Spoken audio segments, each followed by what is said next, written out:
నా పేరు Domalapalli Sivakanth, high court advocate. ఈరోజు ఇక్కడ ఈ రంగారెడ్డి జిల్లాలోని తుక్కుగూడ పాఠశాలలో జరిగిన ఈ సంఘటన, ఒక ఉపాధ్యాయునికి ఇంత ఘోరమైన అవమానం జరగడము, ఇక్కడ పాఠశాలకు విద్యార్థులు అనేది పాఠశాలలకు రావడము, వాళ్ళు మాలలు వేసుకోవడం కానీ, వివిధ రకాల మత ప్రచారాలు ఇక్కడ జరపడం కానీ, మాలలు వేసుకొని రావడము. ఇప్పుడు ముస్లిం విద్యార్థులు కానీ, క్రిస్టియన్ విద్యార్థులు కానీ వాళ్ళ మత ప్రచారాల కోసం కాకుండా చదువుకోనికి వస్తాం. ఇక్కడ మనం విద్యాలయాలకు చదువుకోనికి వస్తాం. చదువుకోనికి వచ్చినప్పుడు ఉపాధ్యాయులు ఒక శాస్త్రీయ దృక్పథంలో వాళ్ళకు టీచ్ చేస్తారు.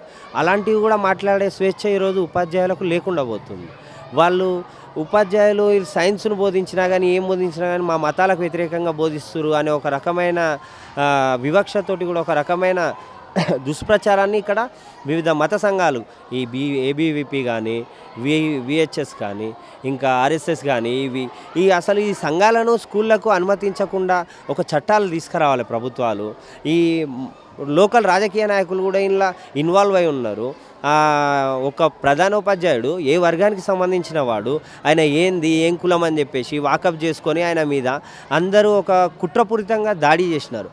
దీన్ని ఖండించిన విద్యార్థి నాయకులు కానీ, మన ఉపాధ్యాయ సంఘాలు కానీ దీన్ని ఖండించి ఒక కులం, ఈయన సో అండ్ సో కులానికి చెందినవాడు కాబట్టి దాడి జరిగిందని చెప్పినప్పుడు లోకల్ నాయకులు ఇక్కడ ఏం చెప్తా ఉన్నారంటే, లేదు ఆయన కులం ఏందో కూడా మాకు తెలియదు, ఆయన కులాల ప్రస్తావన తీసుకురావద్దని చెప్తున్నారు. కానీ ఖచ్చితంగా ఆయన కులం ఏందో తెలుసుకొని ఆయన కులం మీద జరిగిన దాడిగా మేము దీన్ని భావిస్తున్నాం.